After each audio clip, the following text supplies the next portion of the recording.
Hey everyone, welcome to Joy's World. Hope you are all fine. So today I'm going to discuss with you all how to make children write. अभी कुछ difficult हो गया है बच्चों को बिठा के लिखाना because children are at home, they are learning at home, and even if they are taking online sessions, the work which has been sent by the school from the teachers, the worksheets and all, parents have to make them write. So कुछ difficult हो गया है उनको बिठाना. They are losing interest in writing, they are not gaining the interest. They are good in they are taking interest in coloring and all, but when it comes to writing they are just not listening. So this has become a bit difficult for the parents.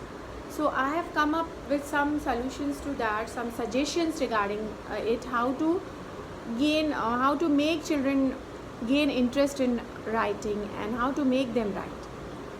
So before we move further, I would request you all to please hit the like button if you like my points and my suggestions, and do subscribe to my channel if you are new here, and please do stick till the end of my video because I'm going to share some very interesting suggestions with you all that will be really helpful for you all.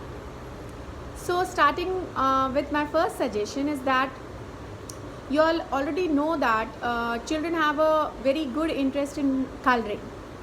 So let them color. उनको जितना हो सके colour करने दीजिए. Make them big shapes and let them color. Let them scribble. Scribbling जितना करें, coloring जितना करें, it's good for them. उनकी एक holding, pencil holding, crayon holding, ये सारी चीज़ों की प्रैक्टिस कलरिंग से एंड स्क्रिबलिंग से भी होती है. सो डोंट इतनी जल्दी आप ना करें कि बच्चा बिल्कुल अल्फ़ाबेट से लिखने लग जाए. It's okay if they are doing colouring. Colour करने दीजिए उन्हें जितना करना है, सो दैट एटलीस्ट वो कुछ राइटिंग वर्क, कुछ अपनी फाइन मोटर स्किल्स का यूज़ कर रहे हैं. So let them scribble. शुरुआत ही हम स्क्रिबलिंग और कलरिंग से करते हैं. इवन अभी आपको लगता है कि अब हमें अल्फ़ाबेट्स लिखना आना चाहिए बच्चे को, तो भी आप उन्हें कलरिंग करने दें. डिफरेंट कुछ एक थीम बनाकर कोई भी एनिमल्स और शेप्स, एक वीक में एक थीम बनाकर आप उन्हें कलरिंग वर्क देते रहें रोज़ ऑन डेली बेसिस.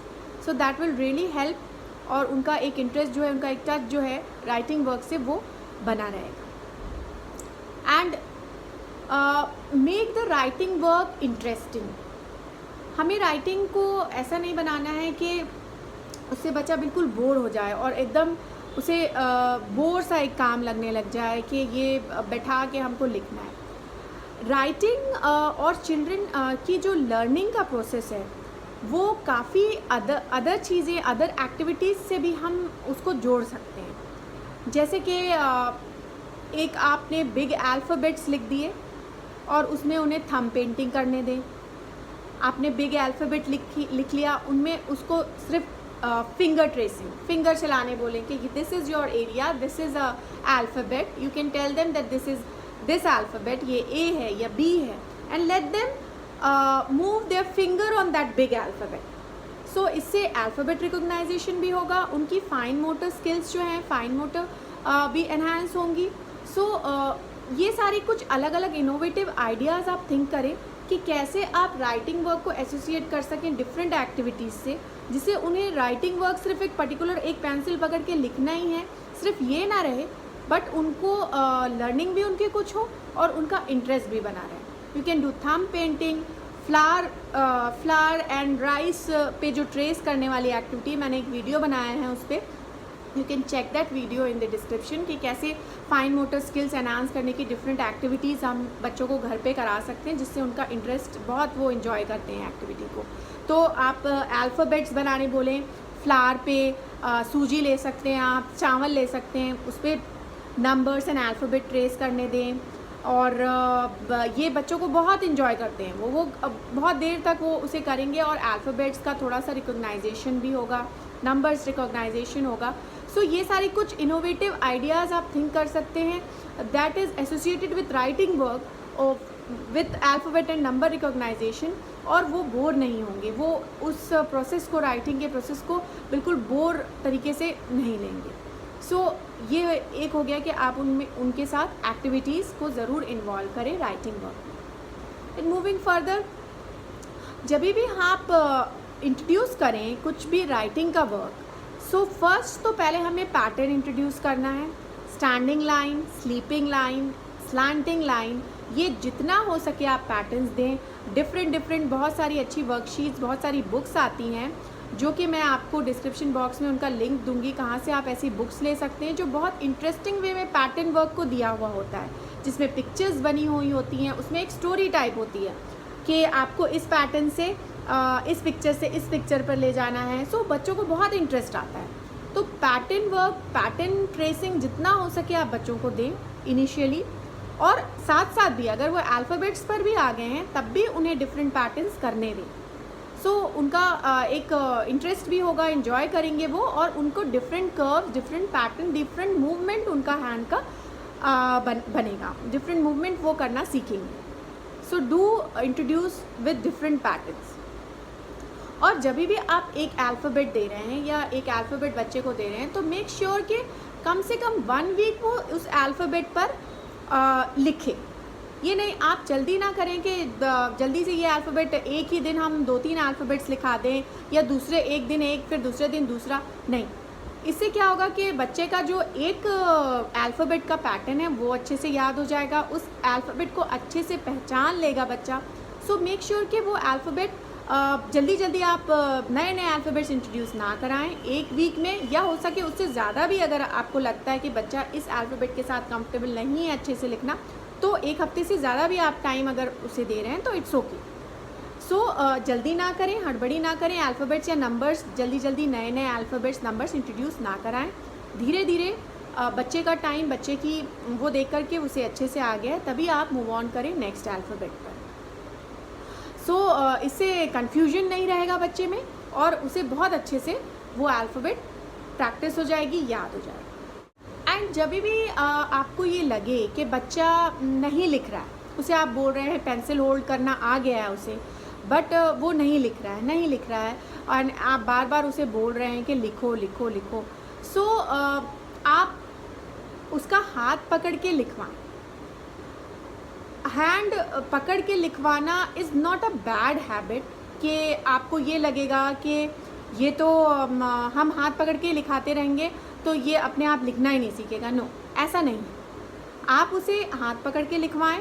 एक पेज अगर आपने दिया है तो 3-4 लाइन आप हाथ पकड़ के करवाएं, और फिर उसे उसका हाथ छोड़ दें। मूवमेंट, सेम मूवमेंट होना चाहिए, एंड फिर उसका हाथ छोड़ के बोले कि एक अल्फ़ाबेट आप खुद से लिखो, आप खुद से लिख के दिखाओ। सो क्या है कि अब जब हम हाथ पकड़ के लिखवाते हैं बच्चों को, तो वो पर्टिकुलर जो मूवमेंट होता है कम से कम वो समझ में आने लगता है बच्चे को, उस अल्फ़ाबेट रिकॉग्नाइजेशन या नंबर रिकॉग्नाइजेशन करने लगता है बच्चा। सो इट इज़ नॉट कि अगर आप हाथ पकड़ के लिखाएंगे तो वही हैबिट पड़ जाएगी।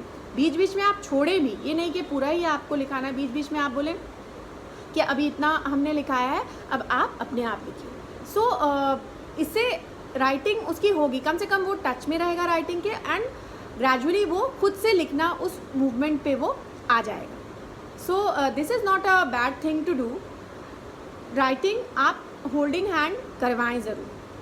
कलरिंग के भी साथ है कि कलरिंग भी आप होल्ड करके हैंड करवा सकते हैं। ओके, नाउ एक बहुत ही इंटरेस्टिंग पॉइंट मैं आपसे शेयर करने वाली हूँ। आपने नोटिस किया होगा बच्चों को, जब हम उन्हें राइटिंग वर्क या कलर या बुक्स नहीं देते हैं, अगर उनके कोई बड़े भाई बहन हैं तो वो उनके बुक्स और उनकी कलरिंग के पीछे बहुत जाते हैं।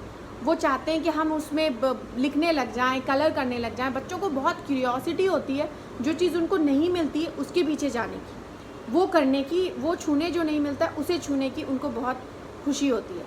एंड जब उनको आप दे देते हैं और बोलते हैं करो, इसे करो, तब वो उससे पीछे हटते हैं, उससे मना कर देते हैं, भाग जाते हैं। तो राइटिंग के लिए भी आपने देखा होगा, जब उन्हें नहीं करानी होती राइटिंग, जब वो टॉडलर होते हैं, तब वो बहुत ज़्यादा colours, pencils, eraser, copies, books के पीछे भागते हैं। बट जब उनको खुद कराना होता है तब वो नहीं करते। सो आप एक सिंपल सी ट्रिक आजमा सकते हैं। आप जब उन्हें राइटिंग करवाना चाहते हैं या कलरिंग करवाना चाहते हैं, तो उनके पास लेकर, अगर वो खेल रहे हैं या जो भी कर रहे हैं, आप उनके पास बुक कॉपी पेंसिल कलर्स लेके बैठ जाएं and start writing yourself and ज़ोर ज़ोर से आप बोलें whatever you are writing उसका pattern this is A B and you start writing yourself. So बच्चे को क्यूरियोसिटी होगी कि मम्मा क्या कर रही है, ये क्या लिख रही है, ये मुझे नहीं दिखा रही है, वो देखने आएगा, आपके पास ज़रूर आएगा। और फिर आप ये कहें कि मैं ये लिख रही हूँ, उसके उस बारे में, उस अल्फ़ाबेट के बारे में या नंबर के बारे में, जो भी आप कर रहे हैं, कलरिंग कर रहे हैं, सो उसके बारे में कुछ बात करें कि I am writing this, I am doing this, ये है, ये अल्फ़ाबेट ये है, इससे ये वर्ड्स आते हैं, तो उसके बारे में कुछ बात करें। एकदम से ना पकड़ा देंगे, आओ देखो मैं लिख रही हूँ अब तुम लिखो, ऐसा ना करें, बट करते रहें आप अपना वर्क, वो देख रहा होगा। सो थोड़ा उसमें इंटरेस्ट गेन होगा कि अच्छा मम्मा कर रही है, लेट मी ट्राई ऑल्सो, कि मैं भी करके देखता हूँ। फिर उन्हें बीच में थोड़ा सा पूछें कि do you want to write, आप लिखना चाहते हो, सो फिर उन्हें होल्ड कराएं। सो ऐसे करके आप ज़रूर देखिएगा, वो ज़रूर लिखने की तरफ अट्रैक्टेड होंगे। ये ट्राइड एंड टेस्टेड ट्रिक है with my kids, they are like that. अगर आप खुद कुछ उनसे कराना चाहते हैं तो खुद करने लग जाएं। कोई और काम के लिए भी आप ये ट्रिक आजमा सकते हैं। When you are want your children to do something, you start doing yourself. So वो ज़रूर उस चीज़ को करने के लिए इंटरेस्ट लेकर आएंगे। एंड ये हो गई कि कैसे बच्चों को करवाएं। एंड बहुत सारे पेरेंट्स की कंसर्न रहती है कि कैसे हम स्टार्ट करवाएं राइटिंग। तो पहले भी मैंने बताया कि आपको एक तो पैटर्न से स्टार्ट करना है, colouring and scribbling, then patterns. And जब भी आप पैटर्न्स इंट्रोड्यूस करवाते हैं बच्चों को, सो जैसा पैटर्न है उसको बोलना बहुत ज़रूरी है। Like I will show you, if you are writing standing line, so you should say down like this. जितने बार बच्चा लिखे आपको कहना है down down down. If you are writing sleeping line, then you have to say across across. जितना page में बच्चे का है पैटर्न्स, उतने बार आपको ये बोल बोल के लिखाना है ज़रूर। एंड जब आप अल्फ़ाबेट लिखाएं, अल्फ़ाबेट के भी सीक्वेंस होते हैं, किस अल्फ़ाबेट से आपको शुरू करना है। एंड जैसे आप लिखा रहे हैं एल, तो यूल से down across L, down across L. आप खुद लिखें, आप खुद लिखवाएं, या बच्चा लिख रहा है तो उसे भी इंकरेज करें कि आप बोल के लिखो और आप भी खुद बोलते जाएं। डाउन अक्रॉस एल, जितने बार बच्चा लिख रहा है उतने बार आपको बोलना है। सो इससे जो पैटर्न है अल्फ़ाबेट का वो बच्चे को याद हो जाएगा कि हमें इस वे में ही अल्फ़ाबेट लिखना है, और उस अल्फ़ाबेट का नाम बच्चे को पता हो जाएगा कि दिस इज़ एल। बच्चे कई बार लिखते होते हैं बट उन्हें पता नहीं होता वो क्या लिख रहे हैं। सो इट्स वेरी इंपॉर्टेंट कि उन्हें जिस अल्फ़ाबेट या नंबर वो लिख रहे हैं उसका उन्हें नाम, उस अल्फ़ाबेट को क्या बोलते हैं वो उन्हें पता होना ज़रूरी है। तो जब आप राइटिंग कराएं, मेक श्योर कि आप भी बोलें, बच्चे से भी बुलवाएं। So this is the correct way. And ये वे हमेशा बुक्स में दिए होते हैं। बुक्स में एरोज बने होते हैं कि किस तरह से आपको अल्फ़ाबेट्स या नंबर्स किस तरह से लिखाने हैं।